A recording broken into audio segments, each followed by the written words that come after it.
Teratología, teratógenos y fetotóxicos. Los defectos congénitos son comunes. Entre todos los recién nacidos, entre el 2% y el 3% presentan alguna anomalía congénita mayor detectable al nacer. Es indudable que algunos fármacos conllevan un riesgo significativo para un embrión o feto en desarrollo, cuadro 8.1. Sin embargo, el 80% de los defectos congénitos no tiene una etiología evidente y, de aquellos con una causa identificada, casi el 95% tiene orígenes cromosómicos o genéticos. La Administración de Alimentos y Medicamentos de los Estados Unidos calcula que menos del 1% de todos los defectos congénitos se producen por fármacos, figura 8.1. A pesar de esto, el uso de fármacos durante el embarazo genera una preocupación considerable. Esto se debe a que a muchas mujeres embarazadas se les prescriben medicamentos y, a menudo, se carece de datos suficientes sobre su seguridad. Investigadores del Estudio Nacional de Prevención de Defectos Congénitos encontraron que las mujeres toman en promedio 2 a 3 medicamentos durante el embarazo y que el 70% utiliza fármacos en el primer trimestre. Una revisión poblacional en Canadá reveló que el 65% de las mujeres canjea al menos una prescripción durante el embarazo. Entre 2010 y 2019, la Administración de Alimentos y Medicamentos de los Estados Unidos aprobó 290 nuevos medicamentos, de los cuales solo el 11% tenía datos relacionados con el embarazo humano. Teratología. El estudio de los defectos congénitos y su etiología se denomina teratología, término que proviene del griego teratos, que significa monstruo. En general, un teratógeno se define como cualquier agente que actúe durante el desarrollo embrionario o fetal y que cause una alteración permanente en la forma o función. Por lo tanto, un teratógeno puede ser un medicamento u otra sustancia química, un factor físico o ambiental, como el calor o la radiación, un metabolito materno, como en la diabetes o la fenilcetonuria, o una infección, como el citomegalovirus. En términos estrictos, un teratógeno causa anomalías estructurales. Un adégeno denominado así por el dios Hades, es una sustancia que interfiere con la maduración y función normales de un órgano. Un trofógeno es un agente que altera el crecimiento.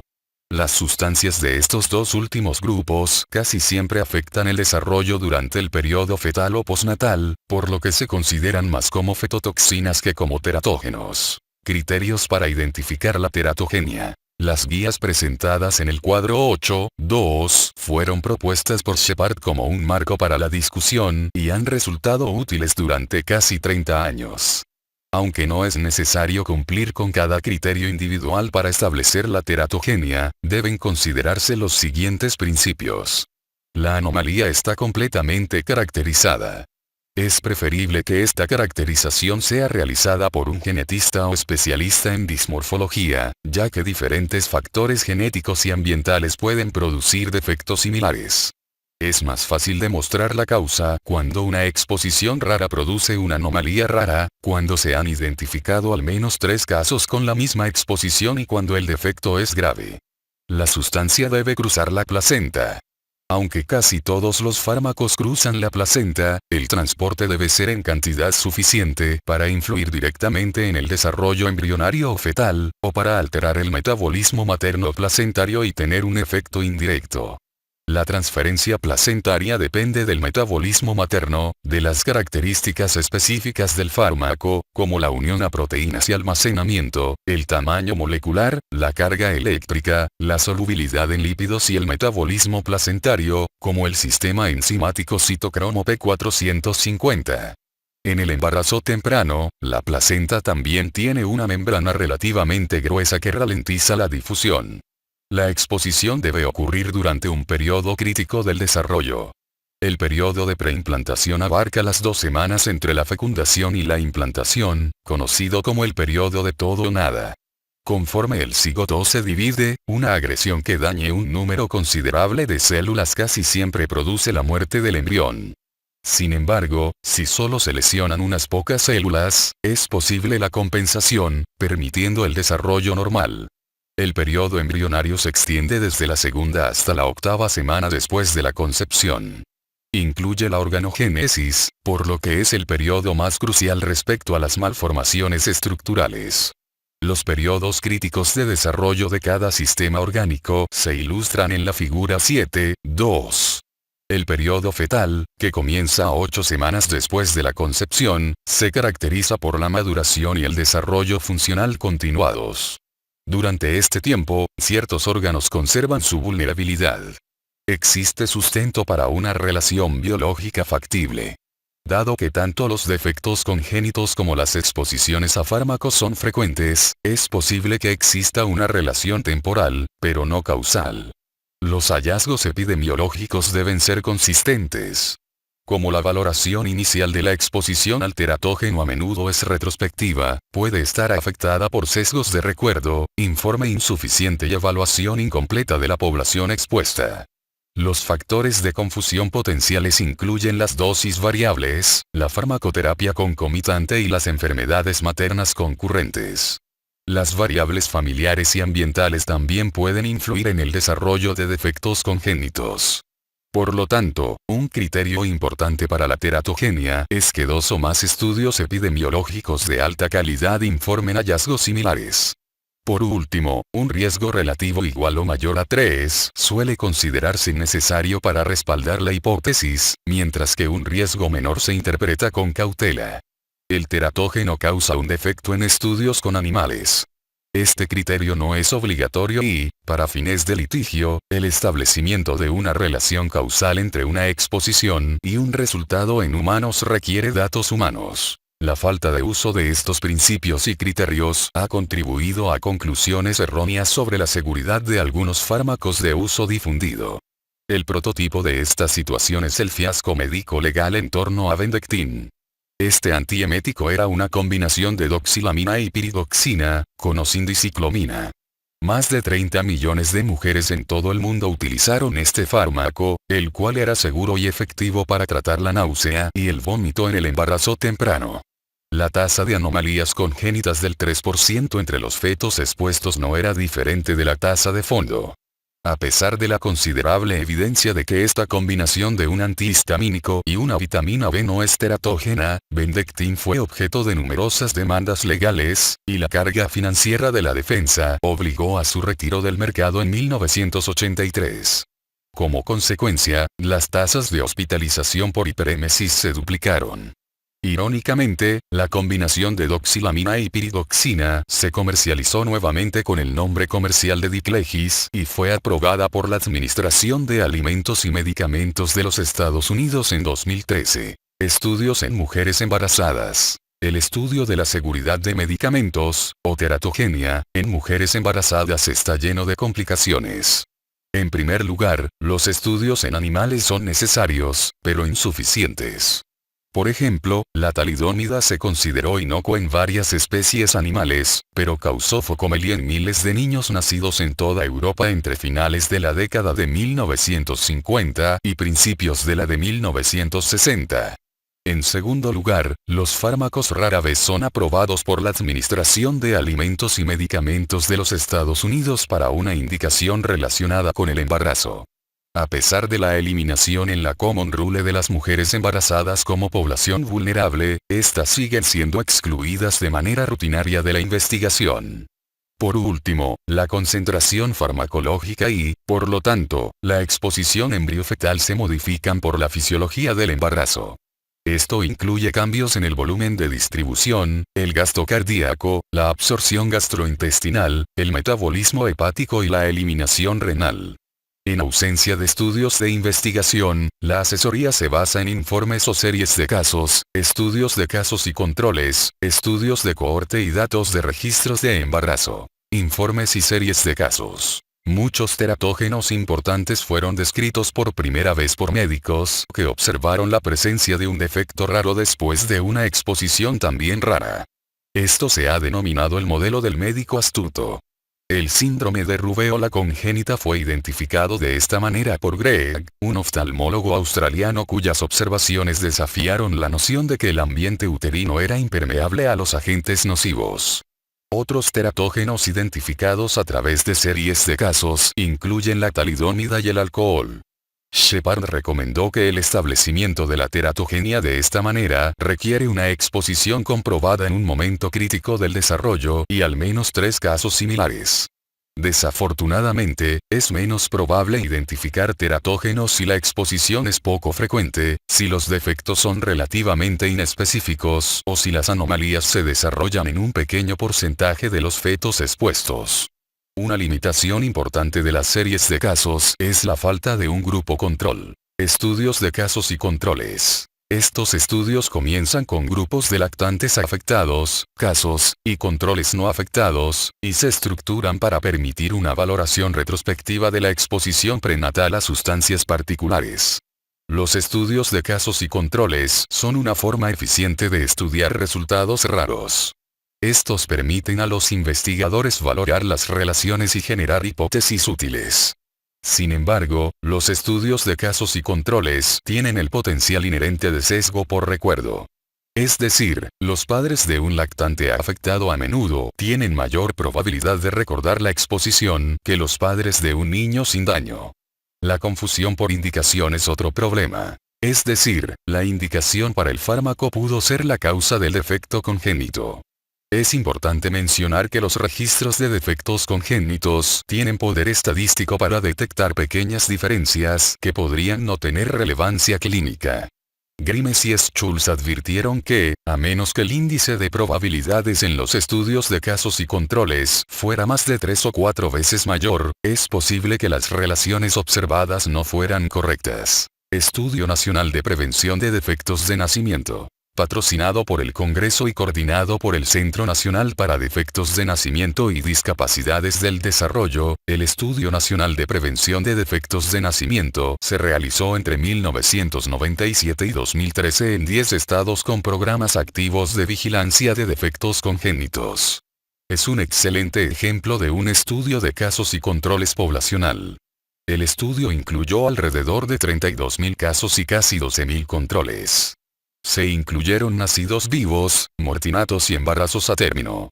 Genetistas clínicos revisaron cada caso potencial y se realizaron entrevistas telefónicas con mujeres cuyos embarazos estuvieron afectados o no para obtener información sobre la exposición a fármacos y factores de riesgo. El Estudio Nacional de Prevención de Defectos de Nacimiento identificó relaciones nuevas, aunque a menudo pequeñas, entre defectos congénitos individuales y varias clases de fármacos.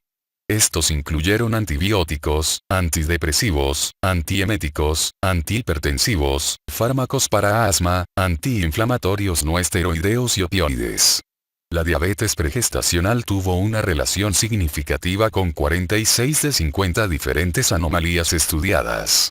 El Estudio Nacional de Prevención de Defectos de Nacimiento también encontró relaciones entre defectos congénitos y exposiciones como el humo de segunda mano, pesticidas y óxido de nitrógeno, que es un marcador de la contaminación aérea derivada del tránsito vehicular. El Estudio Nacional de Prevención de Defectos de Nacimiento tuvo varias limitaciones clave relacionadas con el diseño del estudio. Primero, las entrevistas fueron realizadas entre 6 semanas y 2 años después del parto, lo que generó la posibilidad de sesgo por recuerdo.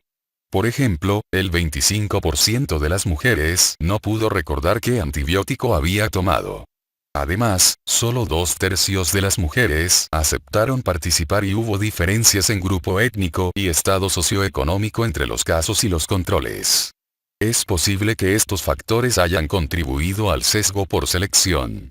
Además, no se revisaron los expedientes médicos para verificar la dosis, lo cual impidió la evaluación de relaciones dosis-respuesta.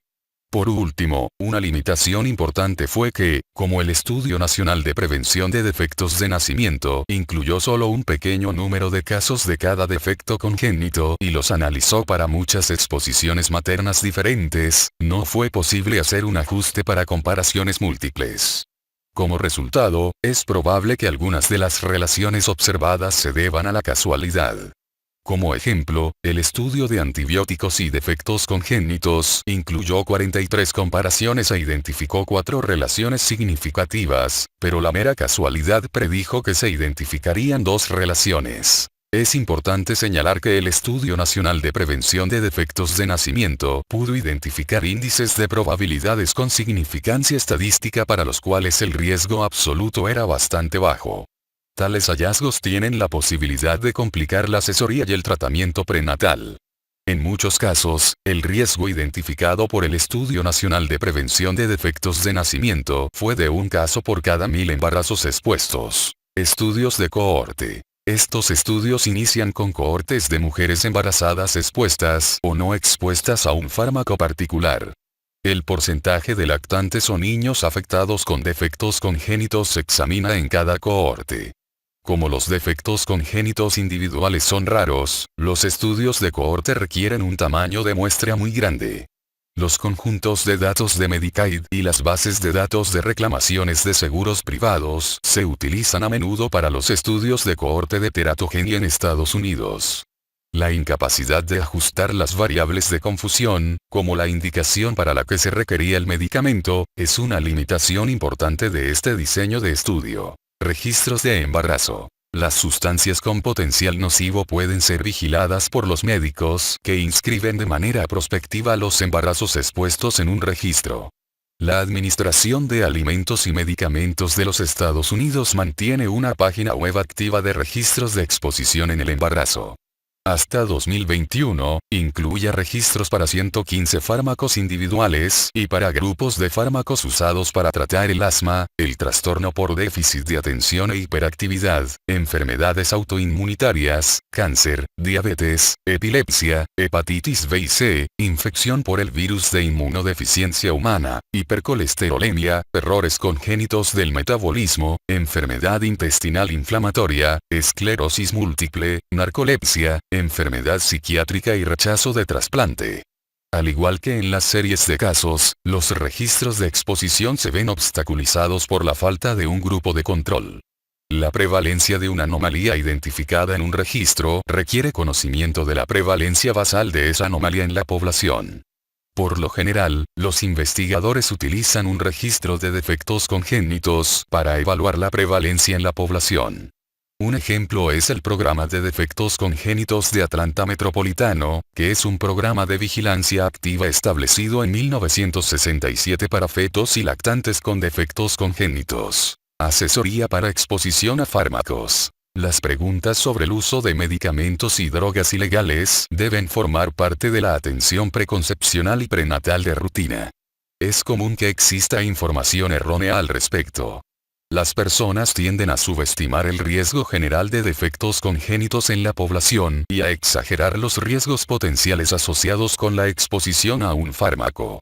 En un estudio poblacional realizado en Utah, que abarcó más de 270.000 nacimientos, incluidos 5.500 fetos y lactantes con defectos congénitos mayores, solo 4 casos se atribuyeron a la exposición a un fármaco, figura 8.1.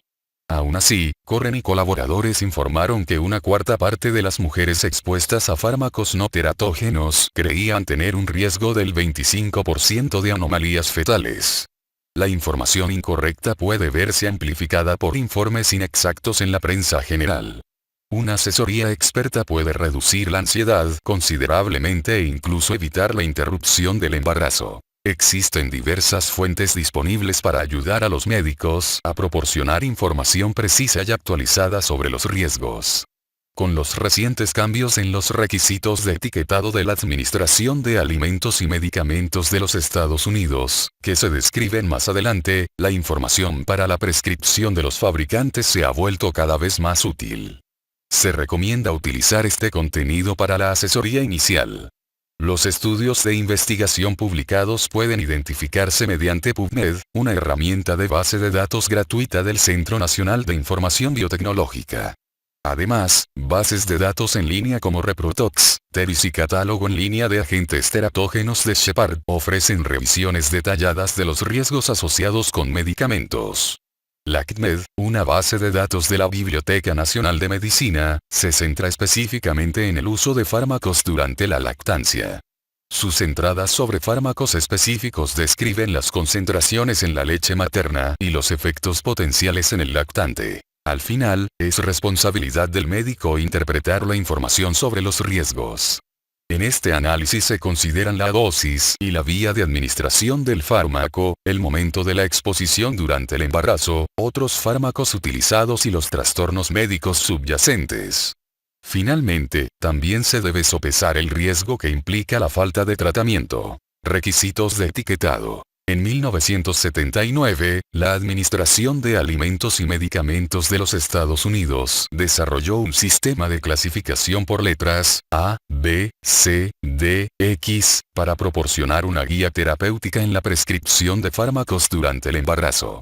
Estas categorías por letras tenían la intención de simplificar los datos de riesgo-beneficio mediante declaraciones resumidas sobre la evidencia disponible de estudios en humanos o animales del riesgo embrionario y fetal.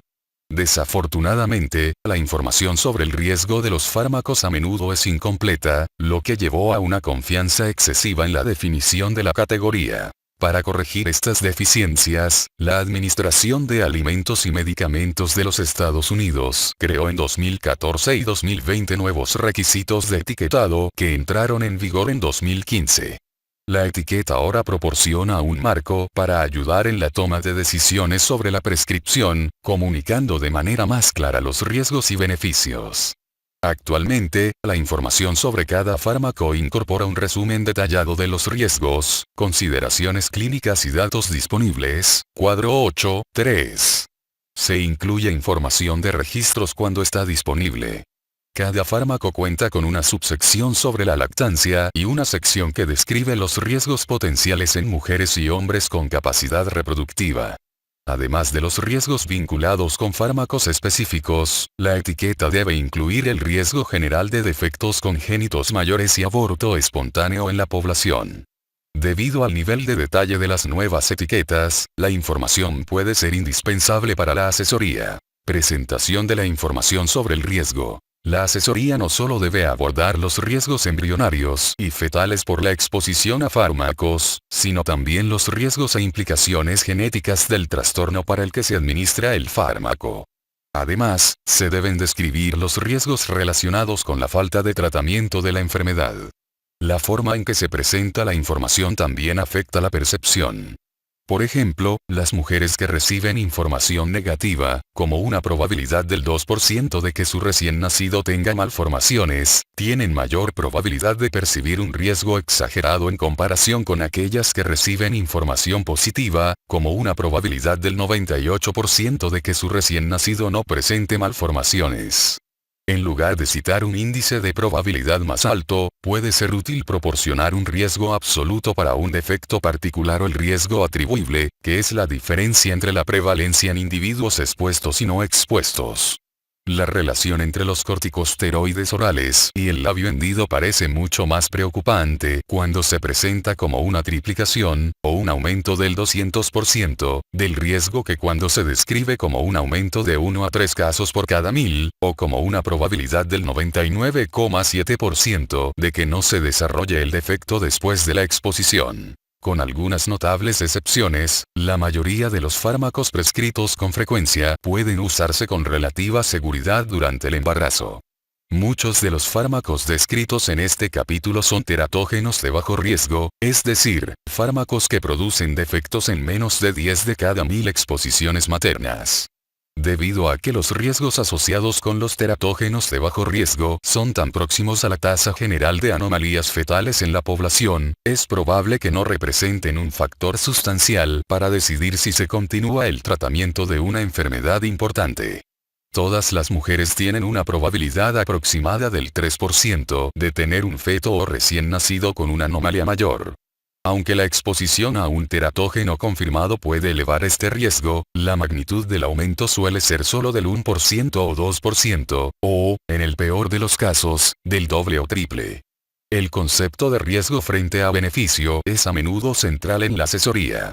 Algunas enfermedades no tratadas representan una amenaza más grave tanto para la madre como para el feto que la exposición al fármaco. Sustancias teratogénicas y fetotóxicas. Considerando la gran cantidad de compuestos disponibles, relativamente pocos fármacos y otras sustancias se consideran teratógenos mayores en seres humanos o tienen una fetotoxicidad significativa. Los ejemplos más comunes se enumeran en la tabla 8.1. Con pocas excepciones, en cualquier situación clínica que requiera el uso de un teratógeno conocido, es posible administrar fármacos alternativos con relativa seguridad. Dadas las limitaciones de la evidencia disponible, se debe advertir a las mujeres embarazadas que tomen cualquier medicamento solo cuando sea absolutamente necesario. Generalmente, se recomienda una ecografía detallada si el feto ha estado expuesto a un teratógeno mayor durante el periodo embrionario. Alcohol. El etanol es un teratógeno potente y prevalente. Se considera la principal causa de discapacidades del desarrollo prevenibles en todo el mundo. En Estados Unidos, se informa que el 10% de las mujeres embarazadas consume alcohol. Casi el 10% de estas mujeres admite haber tenido episodios de embriaguez en el primer trimestre, y el 1% refiere estos episodios en el segundo y tercer trimestres. Los efectos fetales del abuso de alcohol se reconocen desde el siglo XIX. Lemoine, Jones y sus colaboradores son acreditados por la descripción del espectro de defectos fetales relacionados con el alcohol, conocido como síndrome alcohólico fetal. Los criterios se detallan en la tabla 8.4. Por cada niño con el síndrome, muchos más nacen con deficiencias neuroconductuales debido a la exposición al etanol. El trastorno del espectro alcohólico fetal es un término amplio que incluye 5 trastornos atribuidos al daño prenatal por alcohol. 1. Síndrome alcohólico fetal. 2. Síndrome alcohólico fetal parcial. 3. Defectos congénitos relacionados con el alcohol. 4. Trastorno del neurodesarrollo relacionado con el alcohol. Y 5. Trastorno neuroconductual relacionado con la exposición prenatal al alcohol. La prevalencia del trastorno del espectro alcohólico fetal supera el 1% en 76 países, y 1 de cada 13 mujeres que consumen alcohol durante el embarazo tiene un hijo con trastorno del espectro alcohólico fetal. Se estima que la prevalencia del síndrome alcohólico fetal en Estados Unidos alcanza hasta el 1%. Además, estudios en niños en edad escolar han identificado el trastorno del espectro alcohólico fetal en un 2% a 5%. Criterios. El síndrome alcohólico fetal tiene criterios específicos, tabla 8.4, que incluyen anomalías del sistema nervioso central, daño del crecimiento prenatal o postnatal y un patrón característico de anomalías faciales menores. Se han establecido criterios similares para otros trastornos que conforman el trastorno del espectro alcohólico fetal. También existen criterios de exposición alcohólica prenatal como apoyo para la evaluación. Los defectos congénitos relacionados con el alcohol incluyen anomalías cardíacas y renales, problemas ortopédicos y anomalías en los ojos y oídos, tabla 8.4. Además, se ha informado una relación entre el consumo de alcohol durante el periodo periconcepcional y la aparición de onfalocele y gastroscuisis. No existen criterios ecográficos establecidos para el diagnóstico prenatal del síndrome alcohólico fetal. En el Hospital Parkland, los autores reservan la ecografía detallada para los embarazos que cumplen los criterios de exposición listados en la tabla 8.4.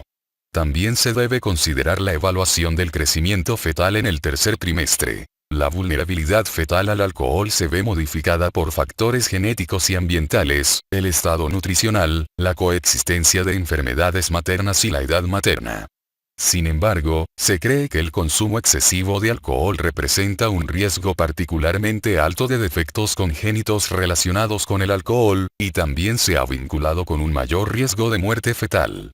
El Colegio Americano de Obstetras y Ginecólogos, los Centros para el Control y la Prevención de Enfermedades y la Academia Americana de Pediatría han subrayado que ninguna cantidad de alcohol puede considerarse segura durante el embarazo. Fármacos antiepilépticos. Tradicionalmente, se informaba a las mujeres con epilepsia que requieren tratamiento con fármacos que su riesgo de malformaciones fetales era mayor. Los datos más recientes sugieren que el riesgo podría no ser tan alto como se pensaba, en particular con los fármacos más nuevos. Las anomalías más frecuentemente reportadas fueron hendiduras orofaciales, malformaciones cardíacas y defectos del tubo neural. Entre los fármacos de uso actual, el ácido valproico presenta el mayor riesgo. El registro de embarazo del medicamento antiepiléptico de América del Norte informó que se desarrollaron malformaciones mayores en el 9% de los fetos expuestos al valproato en el primer trimestre. Esto incluye un riesgo del 4% de defectos del tubo neural. Los niños en edad escolar expuestos intraútero al ácido valproico tienen un menor desarrollo cognitivo, incluidas puntuaciones significativamente menores en el coeficiente intelectual, en comparación con los niños expuestos a otros antiepilépticos. Con respecto a otros anticonvulsivos específicos, un metaanálisis identificó tasas más altas de malformaciones entre los niños expuestos en comparación con los nacidos de mujeres con epilepsia no tratada. Las tasas fueron 2 veces más altas entre los niños expuestos a carbamazepina o fenitoína, 3 veces mayores entre los expuestos a fenobarbital y 4 veces más altas entre los expuestos a topiramato en monoterapia. El riesgo de malformaciones fetales es casi 2 veces más alto si se requieren múltiples fármacos. Varios anticonvulsivos más antiguos pueden producir un conjunto de hallazgos similares al síndrome fetal por hidantoína, que se caracteriza por rasgos distintivos como hipertelorismo, puente nasal bajo, hipoplasia mediofacial, hipoplasia de las falanges distales y uñas, crecimiento disminuido y discapacidad intelectual. Es importante señalar que la evidencia hasta ahora sugiere que estos riesgos no parecen existir con los fármacos nuevos levetiracetam y lamotrigina. Una revisión de 208 embarazos con exposición a la motrigina en el primer trimestre, realizada por el Servicio de Información Teratológica de Israel, no encontró un aumento en la tasa de malformaciones mayores ni ningún caso de labio y paladar hendido. De manera similar, el Registro Internacional de Embarazo con la Motrigina supervisó más de 1.500 embarazos con exposición en el primer trimestre y no observó un aumento en la tasa de malformaciones mayores. El programa Moterisg revisó 8 estudios de levetiracetam y concluyó que la monoterapia se relaciona con una tasa del 2% de malformaciones mayores, no distinta a la de la población general.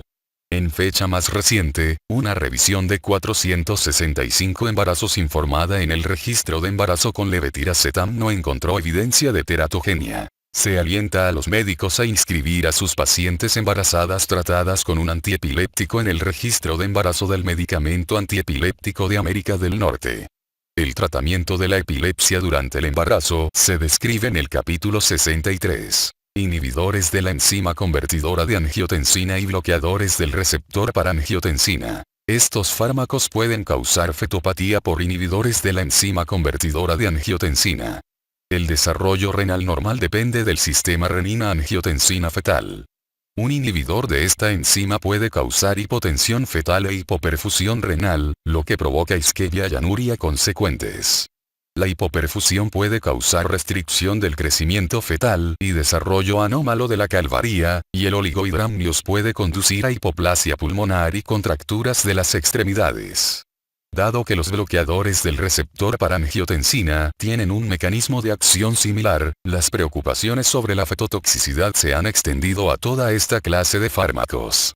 Una revisión reciente de casi 200 embarazos gestionados por servicios de información teratológica encontró un riesgo de fetopatía del 30% con los bloqueadores del receptor para angiotensina, comparado con un riesgo del 3% con la exposición a un inhibidor de la enzima convertidora de angiotensina después de las 20 semanas de gestación. Las preocupaciones sobre la embriotoxicidad de los inhibidores de la enzima convertidora de angiotensina han sido casi refutadas.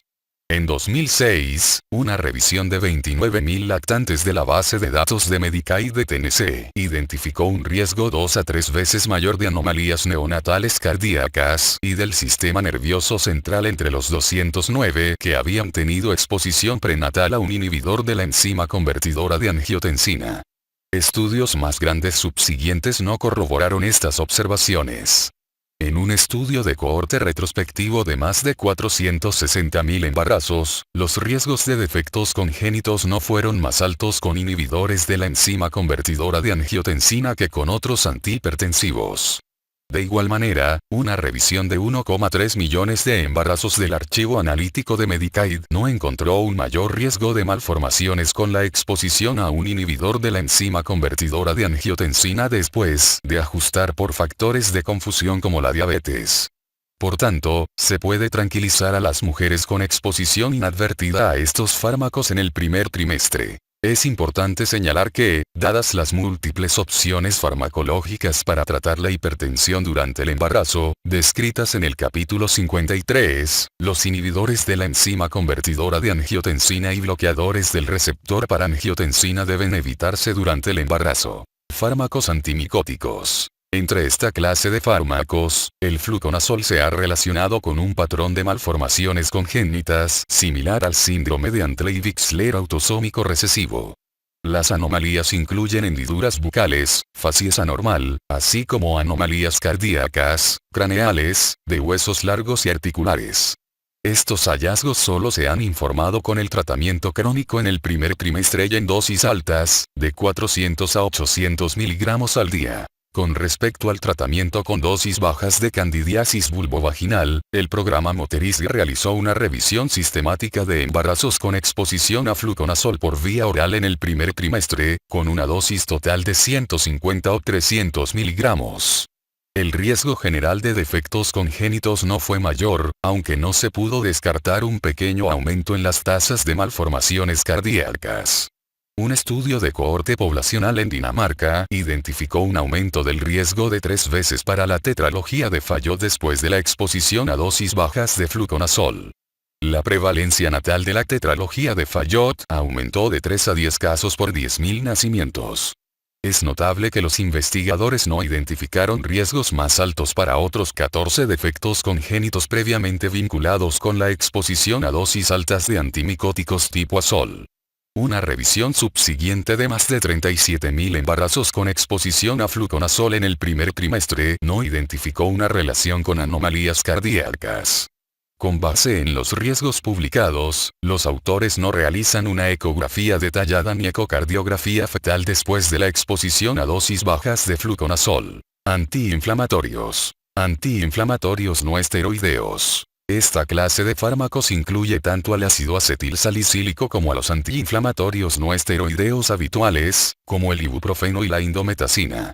Ejercen sus efectos mediante la inhibición de la síntesis de prostaglandinas. En un informe reciente del Estudio Nacional de Prevención de Defectos del Nacimiento, al menos el 20% de las mujeres embarazadas recordaron el uso de antiinflamatorios no esteroideos en el primer trimestre, en particular ibuprofeno y ácido acetil salicílico, y tal exposición no representa un factor de riesgo significativo para defectos congénitos. Sin embargo, cuando se toman en etapas avanzadas del embarazo, la indometacina puede causar constricción del conducto arterioso fetal e hipertensión pulmonar consecuente. La constricción ductal fetal es más probable con el uso prolongado durante el tercer trimestre, por más de 72 horas. Además, este fármaco puede disminuir la producción de orina fetal y el volumen de líquido amniótico. En una revisión sistemática, la tocólisis con indometacina se asoció con un aumento de 1,5 veces en el riesgo de displasia broncopulmonar, hemorragia intraventricular y enterocolitis necrotizante. Basándose en una revisión de 35 casos de oligohidramnios o problemas renales neonatales informados en la base de datos del Sistema de Notificación de Eventos Adversos de la Administración de Alimentos y Medicamentos de los Estados Unidos, se recomienda que las mujeres embarazadas con aproximadamente 20 semanas de gestación eviten el uso de antiinflamatorios no esteroideos. Si se requiere el uso de estos fármacos por más de 48 horas, se debe considerar una evaluación ecográfica del líquido amniótico. Por lo general, el oligohidramnio se resuelve 6 días después de suspender los antiinflamatorios no esteroideos, aunque existen casos en los que los lactantes han fallecido debido a insuficiencia renal. En cuanto al ácido acetil salicílico, una dosis baja de 100 miligramos al día o menos no conlleva un riesgo significativo de constricción del conducto arterioso ni de resultados adversos para el lactante. No obstante, como con otros antiinflamatorios no esteroideos, se debe evitar el uso de dosis altas de ácido acetil salicílico, especialmente en el tercer trimestre. Leflunomida. Este fármaco es un inhibidor de la síntesis de pirimidina que se usa para tratar la artritis reumatoide. La leflunomida se considera contraindicada durante el embarazo. En estudios con ratas y conejos, se ha demostrado que produce hidrocefalia, anomalías oculares, anomalías esqueléticas y muerte embrionaria cuando se administra en dosis equivalentes o inferiores a las humanas. El metabolito activo, teriflunomida, es detectable en plasma hasta por 2 años después de suspender el fármaco. A las mujeres que se embarazan mientras toman leflunomida, e incluso a aquellas en edad fértil que ya han suspendido el fármaco, se les recomienda someterse a un procedimiento de eliminación acelerada del fármaco con colestiramina o carbón activado. Es alentador que los estudios en embarazos humanos expuestos no hayan confirmado estos efectos teratógenos. En una cohorte de 60 mujeres expuestas a la leflunomida durante el primer trimestre que completaron la eliminación con colestiramina, no se observó un aumento en la tasa de defectos congénitos. Una revisión reciente de más de 500 embarazos expuestos encontró que la tasa de defectos congénitos mayores fue del 3%, similar a la de la población general. Tampoco se observó un aumento en la tasa de aborto espontáneo. Fármacos antimicrobianos y antivirales. Los fármacos utilizados para tratar infecciones se administran con frecuencia durante el embarazo. A lo largo de los años, se ha acumulado experiencia sobre su seguridad general. Con pocas excepciones, los antimicrobianos de uso frecuente no presentan preocupaciones significativas para la seguridad embriofetal. Nitrofurantoína. Según los resultados del Estudio Nacional de Prevención de Defectos del Nacimiento, la exposición a nitrofurantoína en el primer trimestre se asocia con un aumento de 2 veces en el riesgo de labio hendido. Dado que la prevalencia de nacimiento de labio y paladar hendido se aproxima a un caso por cada 1000 nacimientos, la probabilidad de que un feto expuesto a nitrofurantoína no presente una hendidura sería de 998 por cada 1000. Para otros defectos congénitos, las relaciones iniciales con este antibiótico no persistieron en la cohorte final del estudio. En una revisión sistemática sobre la exposición a nitrofurantoína durante el embarazo, los resultados de estudios de cohorte y de casos y controles difirieron. 5 estudios de cohorte incluyeron 9.275 embarazos expuestos y casi 1,5 millones de embarazos no expuestos, y la revisión no encontró un mayor riesgo de malformaciones. Sin embargo, entre 3 estudios de casos y controles que incluyeron casi 40.000 casos emparejados con 130.000 controles, la tasa de síndrome de hipoplasia del corazón izquierdo fue 3 veces más alta.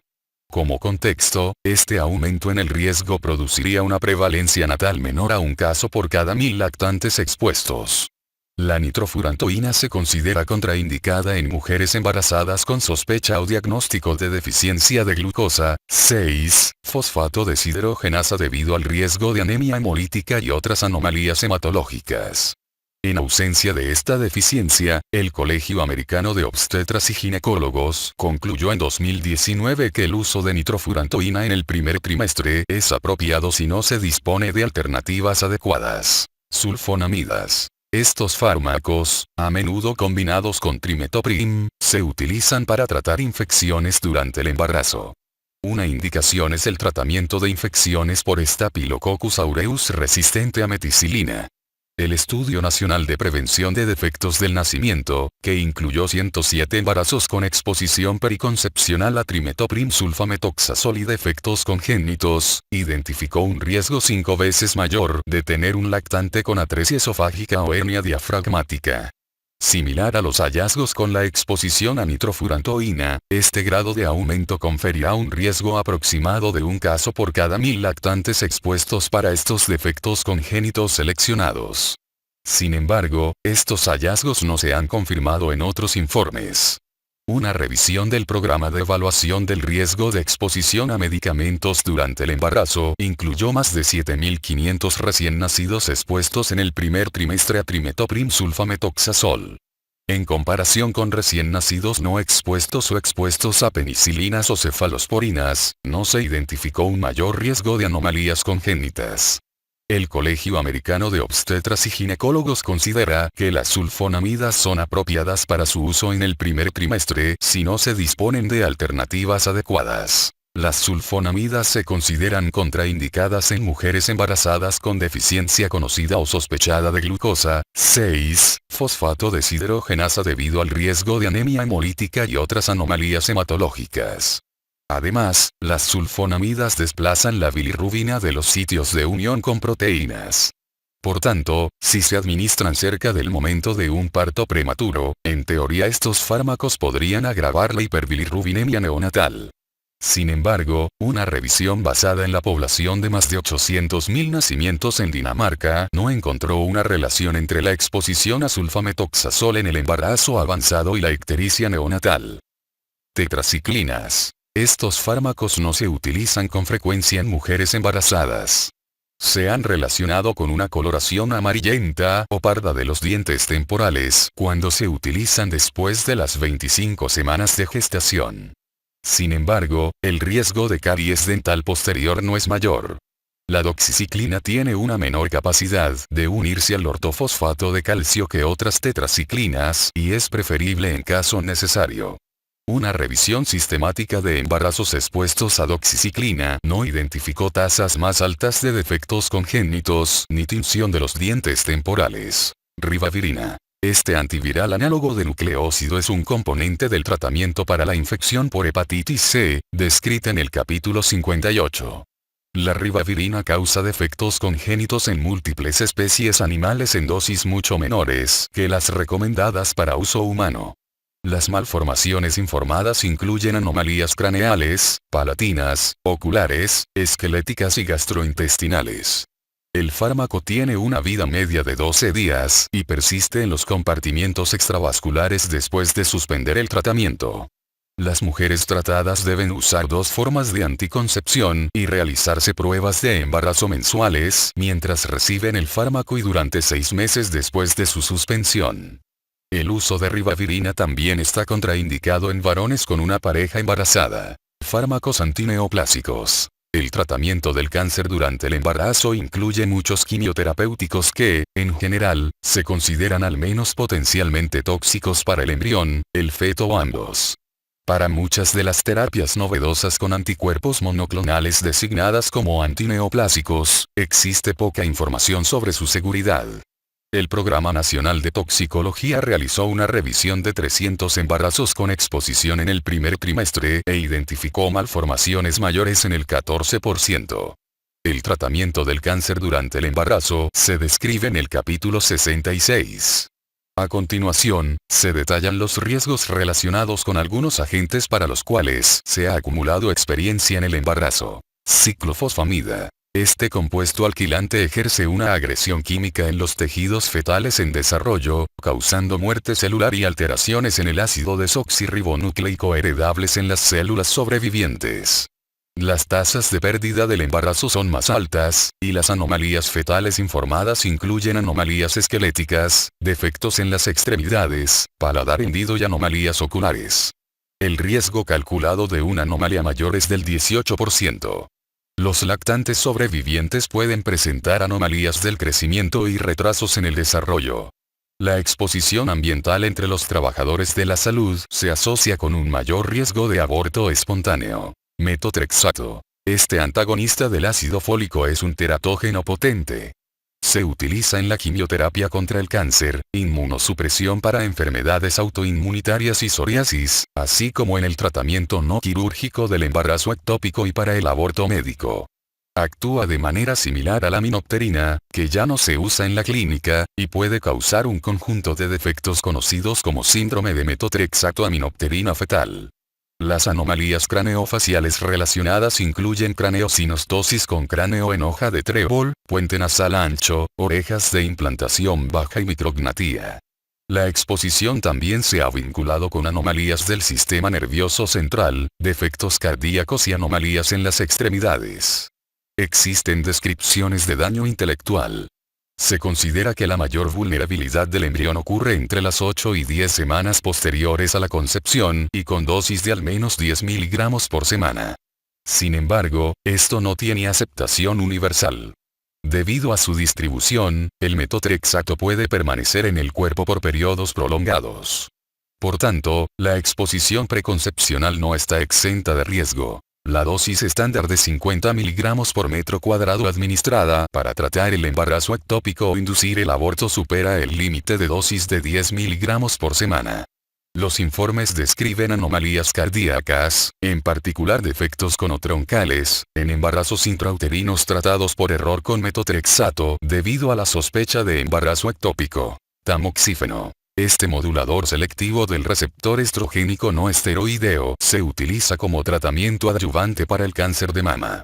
En estudios con animales, el tamoxífeno se ha relacionado con malformaciones similares a las causadas por la exposición a dietilestilbestrol en roedores, incluida adenosis vaginal. Una revisión de 167 embarazos informó una anomalía fetal en el 13%, pero subrayó que la evidencia era limitada. Las anomalías incluyen genitales ambiguos y anomalías craneofaciales. Trastuzumab. Este es un anticuerpo monoclonal recombinante dirigido contra la proteína del receptor 2 del factor de crecimiento epidérmico humano, E2. Se utiliza en el tratamiento del cáncer de mama y gástrico con expresión de la proteína E2. Este fármaco no se ha relacionado con malformaciones fetales. Sin embargo, la vigilancia posterior a la comercialización identificó casos de secuencia de oligohidramnios que causan hipoplasia pulmonar, insuficiencia renal, anomalías esqueléticas y muerte neonatal. Se recomienda la vigilancia de estas complicaciones para embarazos expuestos y para aquellos tratados en cualquier momento en los 7 meses previos a la concepción. Se estableció un registro de exposición a trastuzumab durante el embarazo y un programa de farmacovigilancia para monitorear los desenlaces del embarazo. Estas advertencias aplican también a pacientes tratadas con trastuzumab emtansina, antagonistas del receptor para endotelina. Bosentan, ambrisentan y macitentan son 3 antagonistas del receptor de endotelina utilizados para tratar la hipertensión arterial pulmonar, capítulo 52. La vía de señalización del receptor para endotelina es importante para el desarrollo de la cresta neural. Los ratones deficientes en receptores para endotelina desarrollan defectos de las células de la cresta neural, que incluyen anomalías craneofaciales y de la vía de salida cardíaca. Se ha observado que cada uno de los 3 fármacos mencionados causa defectos congénitos similares en múltiples especies animales. No se dispone de datos en humanos. Los antagonistas del receptor para endotelina solo pueden obtenerse a través de programas de acceso restringido, todos con requerimientos estrictos que incluyen anticoncepción y pruebas mensuales de embarazo. Fármacos inmunosupresores. Algunas enfermedades autoinmunitarias y sus tratamientos se revisan en el capítulo 62. Corticoesteroides. Los glucocorticoides y mineralocorticoides tienen efectos antiinflamatorios e inmunosupresores. Se utilizan para tratar trastornos graves como el asma y enfermedades autoinmunitarias. Los corticoesteroides se han relacionado con hendiduras bucofaciales en estudios en animales, pero el riesgo absoluto es pequeño.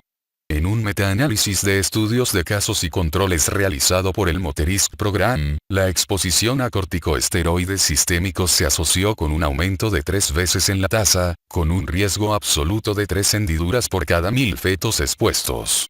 Sin embargo, un estudio prospectivo de cohorte de 10 años realizado por el mismo grupo no identificó un riesgo general más alto de malformaciones mayores.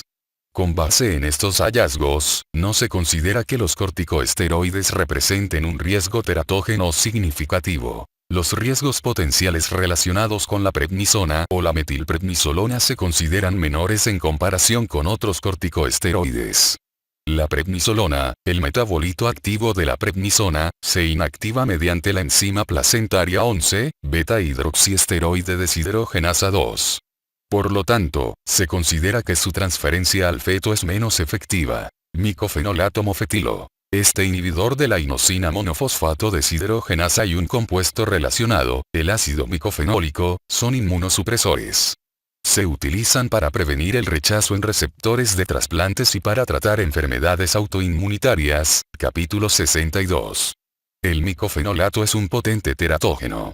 Según el Registro Nacional de Embarazo y Trasplante, de los embarazos en los que no se suspendió el micofenolato hasta después del primer trimestre, se observaron defectos congénitos en el 30% y otro 30% terminó en aborto espontáneo. Una revisión prospectiva de la Red Europea de Servicios de Información sobre Teratología también identificó una tasa de pérdida espontánea cercana al 30% en los embarazos expuestos. Más del 20% de los lactantes vivos presentaban anomalías mayores. Muchos lactantes afectados presentan un patrón de defectos conocido como embriopatía por micofenolato, que incluye microtía, atresia del conducto auditivo, hendiduras, coloboma y otras anomalías oculares, dedos cortos con uñas hipoplásicas y defectos cardíacos. Se ha desarrollado una estrategia para la valoración y mitigación del riesgo para los médicos que prescriben micofenolato y tratan a mujeres en edad fértil. La estrategia para valoración y mitigación del riesgo son estrategias de seguridad requeridas por la Administración de Alimentos y Medicamentos de los Estados Unidos para ayudar a controlar los riesgos conocidos relacionados con un fármaco y permitir que los pacientes mantengan el acceso a los beneficios del medicamento. Plomo. El plomo atraviesa la placenta por difusión pasiva. La exposición prenatal al plomo se asocia con alteración del crecimiento fetal y retrasos en el desarrollo neurológico infantil. De acuerdo con los Centros para el Control y la Prevención de Enfermedades, ningún nivel de exposición al plomo se considera seguro durante el embarazo. Aunque no se recomienda la prueba de rutina, es necesario evaluar los factores de riesgo en todos los embarazos. La atención y pruebas para los embarazos con riesgo se describen en el capítulo 10. Mercurio. El sistema nervioso en desarrollo es particularmente susceptible al mercurio. En la década de 1950 y principios de la de 1960, los niños nacidos cerca de la bahía de Minamata en Japón desarrollaron la enfermedad congénita de Minamata, caracterizada por graves anomalías neurológicas debido a la exposición intrauterina a metilmercurio. La exposición prenatal interfiere con la división y migración celular, lo que resulta en diversos defectos, desde microcefalia hasta discapacidad intelectual, anomalías coreoatetósicas del movimiento, retrasos motores y anomalías conductuales. La principal preocupación respecto a la exposición prenatal al mercurio es el consumo de ciertas especies de pescados grandes y mariscos, capítulo 10. El metilmercurio no puede eliminarse con la cocción, atraviesa la placenta y puede acumularse en el feto.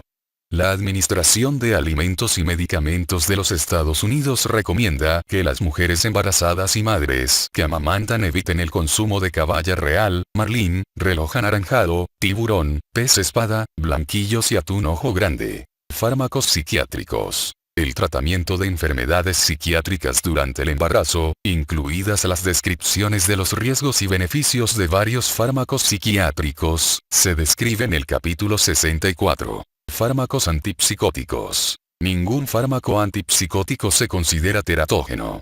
Los recién nacidos expuestos pueden presentar movimientos musculares extrapiramidales anormales y síntomas de abstinencia, que incluyen agitación, tono muscular anormal disminuido o aumentado, temblor, somnolencia, anomalías respiratorias y dificultad para alimentarse. Estos hallazgos son inespecíficos y transitorios.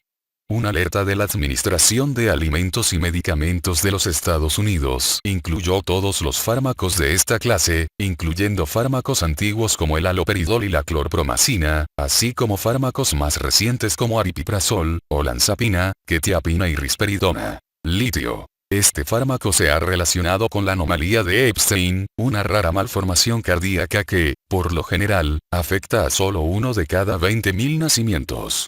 La anomalía de Epstein se caracteriza por un desplazamiento apical de la válvula tricúspide, lo que a menudo causa insuficiencia tricúspidea grave y un marcado crecimiento de la aurícula derecha.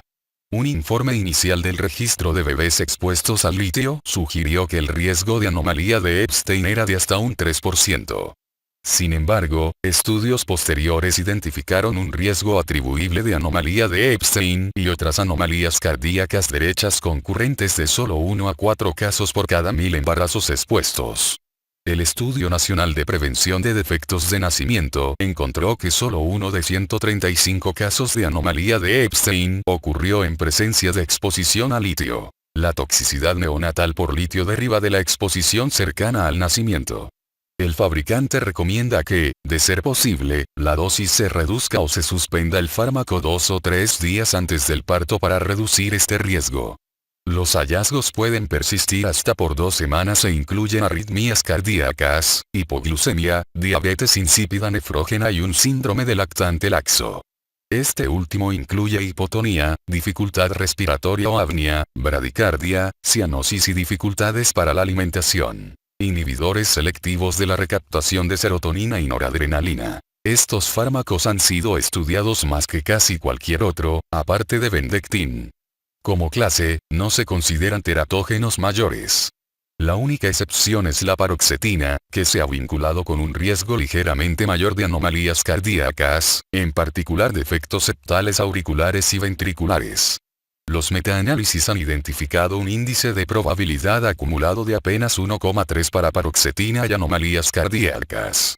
Sin embargo, una revisión de casi 1 millón de embarazos en el Medicaid Analytic Extract de todo Estados Unidos no identificó una relación significativa entre el uso de paroxetina en el primer trimestre y anomalías cardíacas fetales. El Colegio Americano de Obstetras y Ginecólogos recomienda que las mujeres que planean un embarazo eviten la paroxetina. Debe considerarse la ecocardiografía fetal para aquellas con exposición a paroxetina en el primer trimestre. Se ha establecido una relación entre efectos neonatales y la exposición prenatal a inhibidores selectivos de la recaptación de serotonina e inhibidores selectivos de la recaptación de noradrenalina. Cerca del 25% de los recién nacidos expuestos a inhibidores selectivos de la recaptación de serotonina en el embarazo avanzado manifiestan uno o más hallazgos inespecíficos considerados como una manifestación de adaptación neonatal deficiente. Estos se conocen en conjunto como síndrome conductual neonatal y los hallazgos incluyen inquietud, irritabilidad, hipertonía o hipotonía, anomalías en la alimentación, vómito, hipoglucemia, inestabilidad termorreguladora y anomalías respiratorias. Afortunadamente, estos comportamientos neonatales suelen ser leves, se resuelven de forma espontánea y duran alrededor de 2 días. Jordan y otros, informaron que los recién nacidos afectados no tenían una mayor probabilidad de requerir un nivel de atención más alto, de sufrir anomalías respiratorias ni de hospitalización prolongada. En casos raros, los recién nacidos expuestos a inhibidores selectivos de la recaptación de serotonina en la gestación avanzada presentaron anormalidades más graves en la adaptación. Otra preocupación con la exposición en la gestación avanzada es la posible relación entre los inhibidores selectivos de la recaptación de serotonina y la hipertensión pulmonar persistente del recién nacido. La incidencia basal es de aproximadamente 2 casos por 1000 recién nacidos a término. La hipertensión pulmonar persistente del recién nacido se caracteriza por una resistencia vascular pulmonar elevada con cortocircuito de derecha a izquierda e hipoxemia resultante. 2 estudios de cohorte basados en población, que en conjunto incluyeron más de 5 millones de embarazos, identificaron un riesgo atribuible de solo 1 a 2 casos por 1000 nacimientos. Además, los casos de hipertensión pulmonar persistente del recién nacido relacionados con inhibidores selectivos de la recaptación de serotonina no han sido graves. Retinoides. Los derivados de la vitamina A son algunos de los teratógenos humanos más potentes. Al inhibir la migración celular de la cresta neural durante la embriogénesis, generan un patrón de defectos craneales de la cresta neural llamado embriopatía por ácido retinoico, que afecta el sistema nervioso central, la cara, el corazón y el timo. Las anomalías específicas incluyen ventriculomegalia, desarrollo anómalo de los huesos faciales o el cráneo, microtía o anotía, micrognatía, paladar hendido, defectos cardíacos conotroncales y aplasia o hipoplasia del timo. Acitretina. Este retinoide se utiliza para tratar la psoriasis grave. Fue introducido para sustituir al etretinato, un retinoide lipófilo con una vida media tan larga, 120 días, que causaba defectos congénitos más de 2 años después de suspender el tratamiento. Aunque la acitretina tiene una vida media corta, se metaboliza a etretinato, por lo que permanece en el cuerpo por periodos prolongados. Para evitar la exposición, el fabricante de acitretina desarrolló un programa de control de riesgo durante el embarazo, denominado Do-Your Part, que promueve el retraso de la concepción durante al menos 3 años después de suspender el tratamiento. Bexaroteno. Este retinoide se utiliza para tratar linfoma de linfocitos T cutáneo refractario. Cuando se administró a ratas en dosis comparables a las del tratamiento humano, los fetos desarrollaron anomalías oculares y ópticas, paladar hendido y osificación incompleta. Para que una mujer reciba bexaroteno, el fabricante requiere que se inicien 2 formas de anticonceptivos un mes antes del tratamiento y que se continúen un mes después de suspenderlo. Esto se acompaña de pruebas mensuales de embarazo durante el tratamiento. A los varones que tienen parejas que podrían embarazarse se les recomienda el uso de preservativos durante la actividad sexual mientras toman bexaroteno y por un mes después de suspender el tratamiento. Isotretinoína. El ácido 13-cisretinoico es un isómero de la vitamina A, que estimula la diferenciación de las células epiteliales. Se utiliza principalmente para tratar el acné nodular recalcitrante. La exposición durante el primer trimestre se asocia con una alta tasa de pérdida del embarazo y hasta 1/3 de los lactantes presentan malformaciones. El programa IPLEDG es una estrategia de evaluación y mitigación de riesgos requerida por la Administración de Alimentos y Medicamentos de los Estados Unidos para la isotretinoína y se encuentra en www.ipledgprogram.com. Este programa de distribución restringida basado en la red requiere la participación de todos los pacientes, médicos y farmacias para ayudar a eliminar la exposición embriofetal. Otros países han instituido programas similares, pero la exposición inadvertida sigue siendo una preocupación mundial. Retinoides tópicos. Estos compuestos, inicialmente utilizados para tratar el acné, se han vuelto populares para el tratamiento del daño solar, por lo que ahora se denominan cosmecéuticos. Los fármacos tópicos más utilizados son la tretinoína, isotretinoína y adapaleno. Su absorción sistémica es baja, lo que argumenta en contra de una posible teratogenia. Se han descrito casos aislados de malformaciones después del uso de tretinoína tópica, y no se sabe si esto se debe a la variabilidad en la absorción o a una posible susceptibilidad individual. Un estudio prospectivo de la Red Europea de Servicios de Información sobre Teratología no encontró tasas más altas de defectos congénitos o pérdidas espontáneas, ni casos de embriopatía por retinoide. Una revisión sistemática de 635 embarazos expuestos a retinoides tópicos no identificó un riesgo mayor de malformaciones congénitas, aborto espontáneo, mortinatos, bajo peso al nacer o parto prematuro. Es notable que el fabricante de tasaroteno advierte que la aplicación sobre una superficie corporal amplia podría ser comparable al tratamiento por vía oral. Por lo tanto, no se recomienda su uso durante el embarazo. Vitamina A. Existen 2 formas naturales de vitamina A. La primera son los carotenoides provitamina A, que incluyen beta-caroteno, alfa-caroteno y beta-criptoxantina, los cuales se encuentran en frutas y verduras. El cuerpo convierte los carotenoides en vitamina A. Nunca se ha demostrado que causen defectos congénitos. La segunda es la vitamina A preformada, también llamada retinol, la cual se ha relacionado con defectos craneales de la cresta neural cuando se consumen más de 10.000 unidades internacionales por día en el primer trimestre. La vitamina A preformada está presente en el hígado, aceites de pescado, leche, huevos y en las pastillas de vitaminas y suplementos dietéticos. Parece razonable evitar dosis de preparaciones preformadas superiores a la recomendación dietética de 3.000 unidades internacionales al día. Hormonas sexuales. Algunas funciones y efectos de las hormonas masculinas y femeninas en el feto en desarrollo se revisan en el capítulo 3. La exposición a andrógenos puede causar grados variables de virilización en fetos femeninos, lo que puede producir genitales ambiguos, figura 3.3. Talidómida y análogos. Posiblemente el teratógeno humano más notorio, la talidómida causa malformaciones en el 20% de los fetos expuestos entre los 34 y 50 días de edad gestacional. La malformación característica es la focomelia, que se refiere a la ausencia o subdesarrollo de uno o más huesos largos, lo que resulta en que las manos o pies puedan insertarse directamente en el tronco, en ocasiones mediante un pequeño hueso rudimentario. Los defectos cardíacos, anomalías gastrointestinales, malformaciones del oído externo y el ojo, y otros defectos por reducción de extremidades también son frecuentes después de la exposición a talidómida.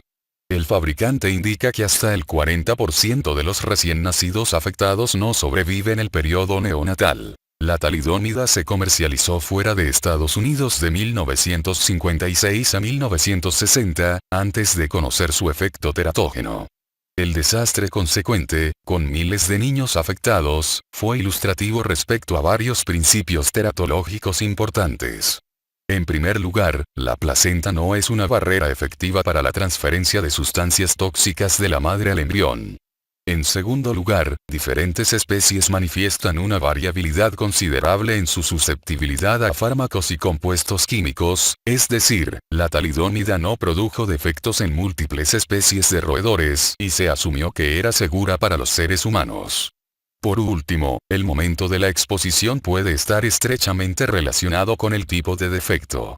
Por ejemplo, la amelia de extremidades superiores puede desarrollarse con exposición a talidómida durante los días 24 a 30 posteriores a la concepción, la focomelia de extremidades superiores con la exposición durante los días 24 a 33 y la focomelia de las extremidades inferiores con la exposición durante los días 27 a 33. La talidómida fue aprobada por primera vez en Estados Unidos en 1999 y hoy en día se utiliza para tratar el eritema leproso nodoso y el mieloma múltiple.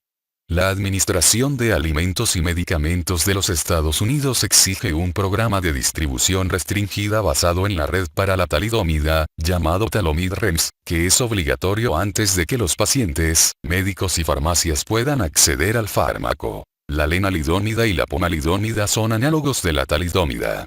Ambos cruzan la placenta en especies animales. La lenalidómida se utiliza para tratar ciertos tipos de síndrome mielodisplásico y mieloma múltiple, y se ha observado que causa anomalías en las extremidades semejantes a las causadas por la talidómida en monos. La pomalidómida se utiliza para tratar el mieloma múltiple refractario y el sarcoma de Kaposi relacionado con el síndrome de inmunodeficiencia adquirida, SIDA. Es teratógena en ratas y conejos. Se han desarrollado programas de distribución restringida para estos análogos, similares a los aplicados para la talidómida. Fármacos tiroideos. Metimazol. Este fármaco de tipo tionamida se utiliza para tratar el hipertiroidismo. El metimazol se ha asociado con un aumento del doble en el riesgo de aplasia cutis congénita, así como atresia de coanas y atresia esofágica. Este conjunto de hallazgos se ha denominado embriopatía por metimazol. La aplasia cutis es una anomalía rara caracterizada por un defecto en el espesor total de la piel, casi siempre en el cuero cabelludo, y en ocasiones con un defecto en el hueso subyacente. En un estudio de más de 1000 embarazos expuestos a metimazol, Josiara y otros, identificaron la embriopatía en un 1% a 2%. El tratamiento del hipertiroidismo durante el embarazo se revisa en el capítulo 61. Yodo radiactivo. El yodo 131 radiactivo se utiliza para el tratamiento del cáncer tiroideo y la tirotoxicosis, así como para obtener imágenes tiroideas diagnósticas.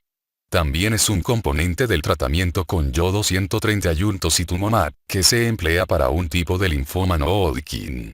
El yodo radiactivo está contraindicado durante el embarazo porque atraviesa la placenta con facilidad y se concentra en la glándula tiroides fetal a partir de las 12 semanas de gestación. Puede causar hipotiroidismo fetal y neonatal grave o irreversible, lo cual puede reducir la capacidad mental y retrasar la maduración esquelética.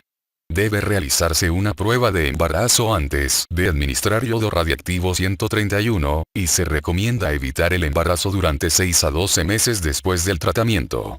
Una revisión de más de 3000 embarazos en los que las mujeres retrasaron la concepción durante al menos 6 meses después de recibir tratamiento con yodo radiactivo no identificó un aumento en las pérdidas del embarazo ni en malformaciones congénitas.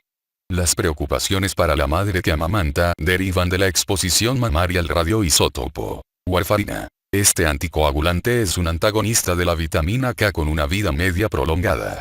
Debido a su bajo peso molecular, cruza con facilidad la placenta y puede tener efectos embriotóxicos y fetotóxicos. Se considera contraindicada en el embarazo, con una excepción importante. Como se explica en el capítulo 52, la warfarina se utiliza para tratar a mujeres con válvulas cardíacas mecánicas que tienen un riesgo elevado de tromboembolia. La embriopatía por warfarina se caracteriza por epífisis punteadas e hipoplasia nasal, figura 8.2. En una revisión de 63 casos atribuidos a la exposición a warfarina, el 80% presentaba hallazgos característicos, que incluyen puente nasal deprimido con hipoplasia nasal y atresia de coanas, junto con epífisis punteadas en el fémur, húmero, calcáneos y falanges distales. La embriopatía puede ser resultado de la exposición entre las 6 y 9 semanas de gestación. La prevalencia calculada después de la exposición durante este periodo crítico es del 6%. Un metaanálisis de casos en los que la dosis de warfarina fue de aproximadamente 5 miligramos por día identificó la embriopatía en el 1% de los fetos expuestos. Esto sugiere que el riesgo puede ser dependiente de la dosis. Si se utiliza después del primer trimestre, la warfarina puede causar hemorragia en estructuras fetales, lo que puede dar lugar a un crecimiento anormal y deformaciones por cicatrización. Casi el 50% de los casos de embriopatía informados también presentan anomalías del sistema nervioso central. Las anomalías incluyen agenesia del cuerpo calloso, agenesia del vermis del cerebelo, malformación de Dandy-Walker, microftalmia y atrofia óptica. Los lactantes afectados también tienen riesgo de ceguera, sordera y retrasos en el desarrollo. Tabaco. El tabaquismo es la principal causa prevenible de mortalidad perinatal.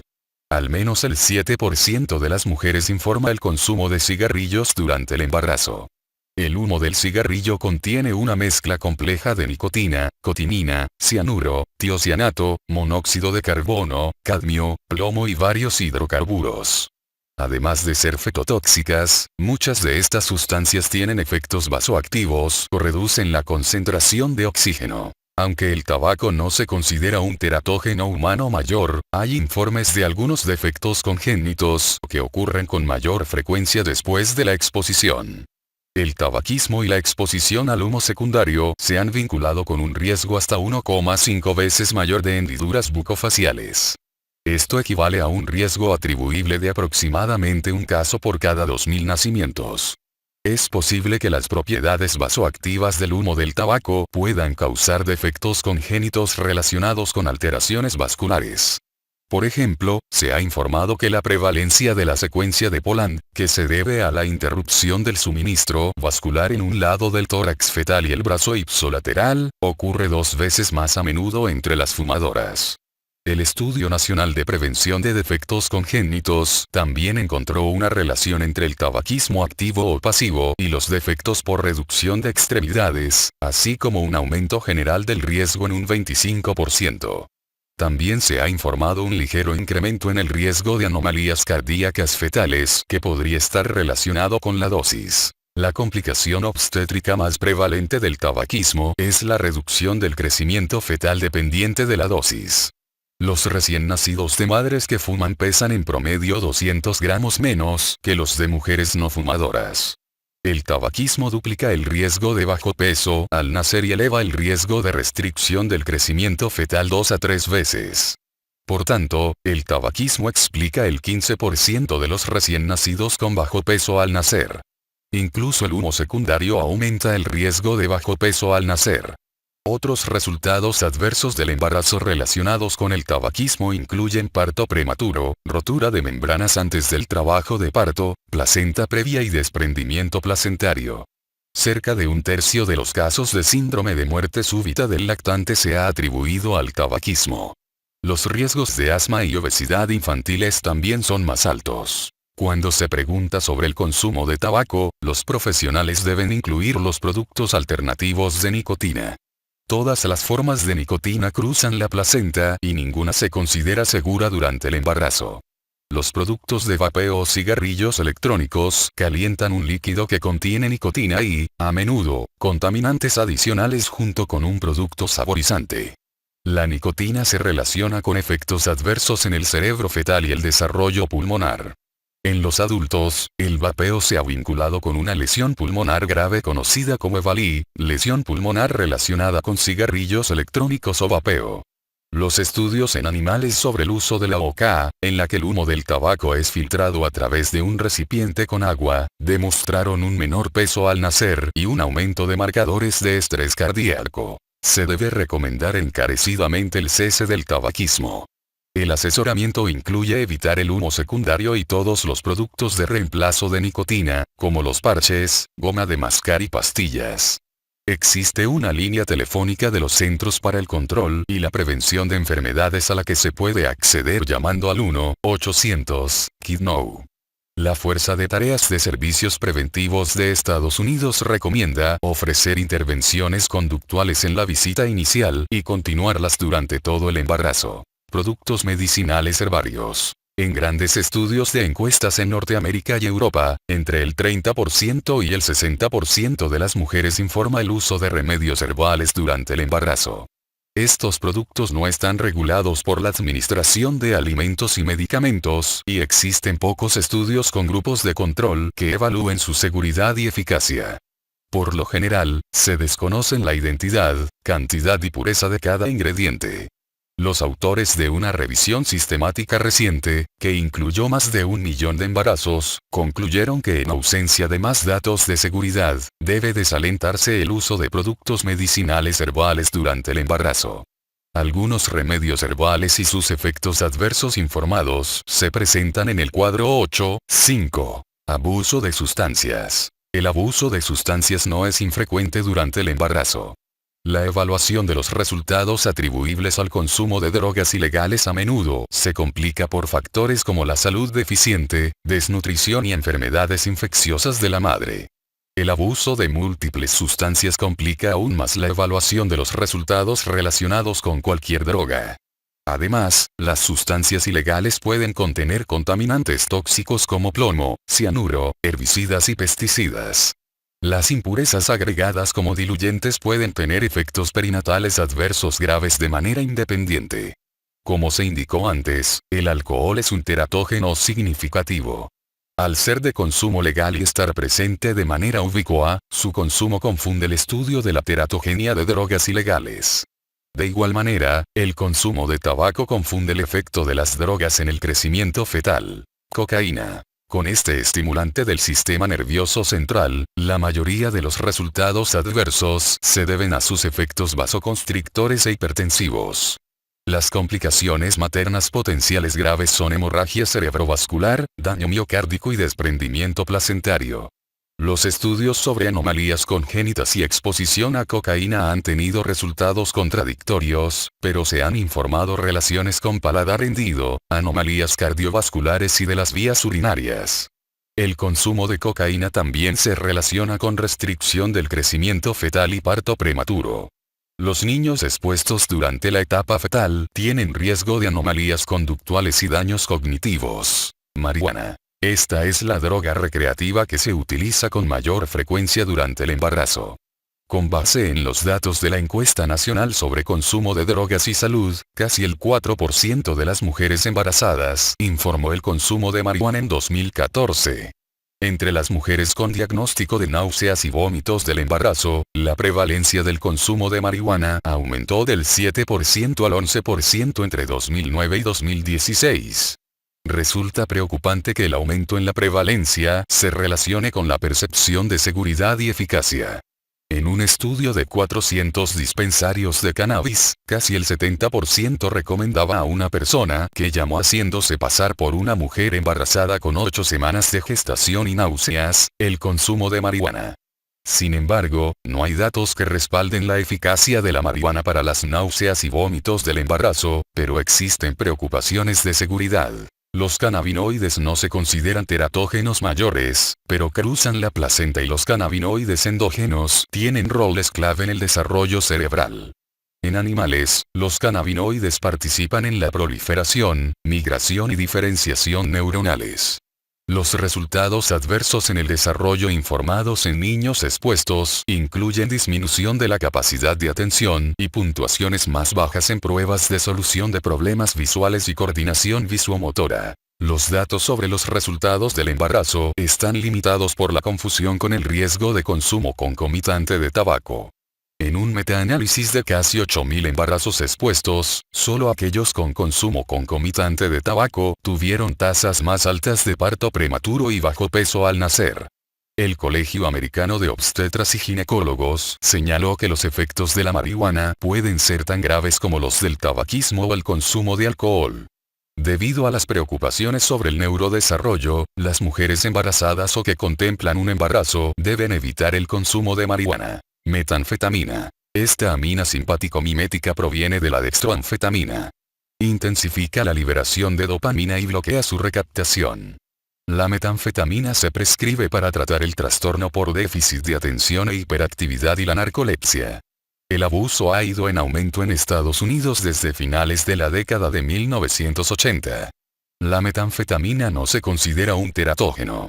Sin embargo, el uso durante el embarazo tiene una relación consistente con recién nacidos pequeños para la edad gestacional y los niños tienen riesgo de retrasos en el desarrollo y anomalías conductuales. Las anomalías conductuales se han descrito tanto en lactantes como en niños en edad escolar. Las complicaciones hipertensivas, el desprendimiento placentario, el parto prematuro y el mortinato son otros resultados adversos relacionados. Opioides. El drástico aumento en el uso de narcóticos entre personas no embarazadas y embarazadas se ha denominado, de manera adecuada, una epidemia. Los opioides no son teratógenos mayores. Sin embargo, el Estudio Nacional de Prevención de Defectos Congénitos identificó un aumento ligero en el riesgo de espina bífida, gastroscuisis y anomalías cardíacas con la exposición periconcepcional a opioides. El Colegio Americano de Obstetras y Ginecólogos subraya que este aumento potencial pequeño en los defectos congénitos con el tratamiento de sostén debe sopesarse contra los riesgos derivados del abuso no controlado de opioides. La adicción a la heroína se relaciona con resultados adversos del embarazo por los efectos de la abstinencia narcótica repetida en el feto y la placenta. Estos incluyen parto prematuro, desprendimiento placentario, restricción del crecimiento fetal y muerte fetal. La abstinencia narcótica neonatal, llamada síndrome de abstinencia neonatal, puede manifestarse en el 40% al 90% de los recién nacidos expuestos. Como se explica en el capítulo 33, la irritabilidad del sistema nervioso central puede progresar a convulsiones si no se trata y puede acompañarse de taquipnia, episodios apneicos, alimentación deficiente y falta de progreso. Los recién nacidos en riesgo se mantienen bajo vigilancia estrecha mediante un sistema de calificación y aquellos con afección grave se tratan con opioides. El porcentaje de recién nacidos expuestos, que desarrollan síndrome de abstinencia neonatal, ha aumentado drásticamente en los últimos años. El Colegio Americano de Obstetras y Ginecólogos recomienda que las mujeres embarazadas con trastorno por consumo de opioides se mantengan en tratamiento con un agonista opioide para reducir los riesgos vinculados con el abuso de opioides ilegales y los comportamientos relacionados.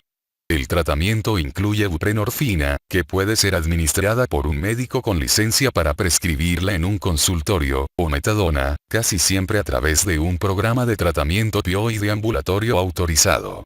Se recomienda un programa terapéutico multidisciplinario para reducir la probabilidad de abuso de opioides adicionales mientras se recibe el tratamiento de sostén. Se desaconseja la abstinencia de metadona durante el embarazo debido a las elevadas tasas de recaída.